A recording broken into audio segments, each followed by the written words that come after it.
দুইটা মেশিন এখনো বন্ধ রয়েছে। তো 48 ঘন্টা লাগুক আর 24 ঘন্টা লাগুক, একটা সময় নিয়ে পরবর্তী এই নির্বাচন স্থগিত করে পুনরায় নির্বাচনের ব্যবস্থা করুন।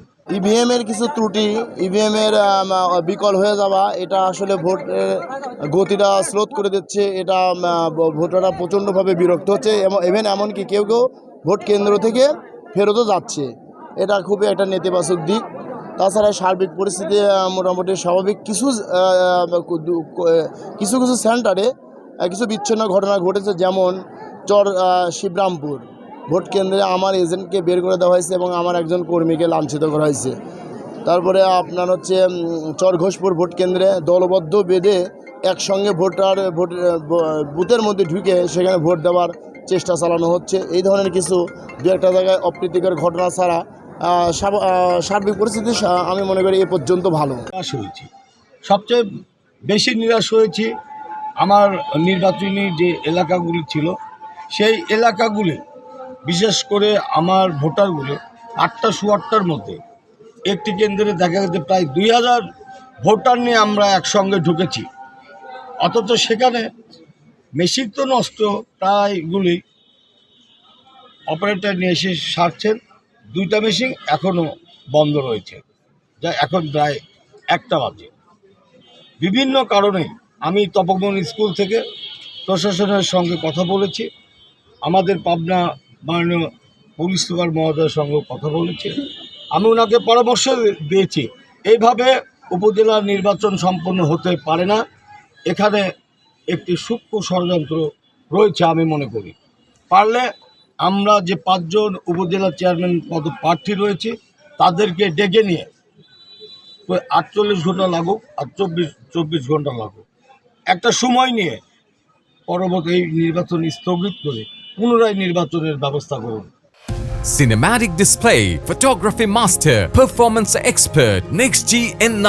আমরা এই পদ্ধতির নির্বাচনে সন্তুষ্ট নই, কারণ সকাল থেকে দীর্ঘ 4 ঘন্টা একজন আমার মা, আমার বোন, বৃদ্ধ পিতামাতা অতি উৎসাহ নিয়ে ভোট কেন্দ্রে এসেছেন ভোট দিতে।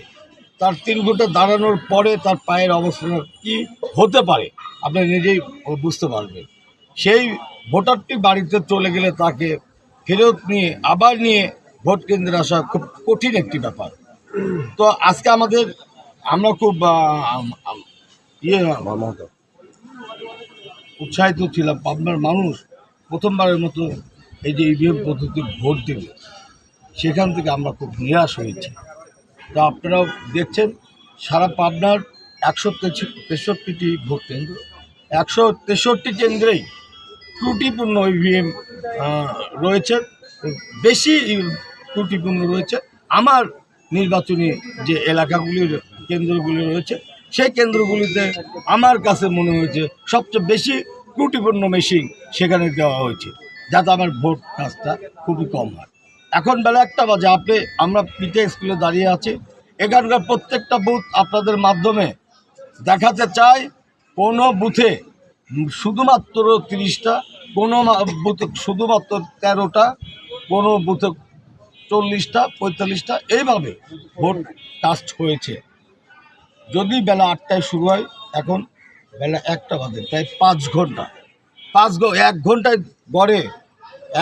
গড়ে 10টি ভোটও নেওয়া সম্ভব হয় নাই। তাহলে ভোটের টাইম সকাল 8টা থেকে বেলা 4টা, কয় ঘন্টা? 8 ঘন্টা। 80টার বেশি ভোট কাস্ট করা এই মেশিনে সম্ভব নয়। অথচ পাবনাতে 4,92,000 ভোটার, 163টি ভোট কেন্দ্র। আপনাদের মাধ্যমে আমি বলতে চাই, সুষ্ঠু ভোটের স্বার্থে এবং পাবনার মানুষ মুখিয়ে আছে ইভিএম পদ্ধতির মাধ্যমে তাদের ভোটাধিকার প্রয়োগ করবে, এবং এই ভোটাধিকার প্রয়োগের মাধ্যমে আমাকে পাবনা সদর উপজেলায় কাপ্রিজ মার্কা প্রতীকে ভোট দিয়ে নির্বাচিত করবে ইনশাআল্লাহ। এই অন্য প্রার্থী বিষয়টি বুঝতে পেরে জেনে ফেলেই আমার নির্বাচনী এলাকা, আমার অঞ্চলগুলিতে, আমার ভোট কেন্দ্রগুলিতে একেবারে অকেজো ইভিএম মেশিনগুলি বসানো হয়েছে।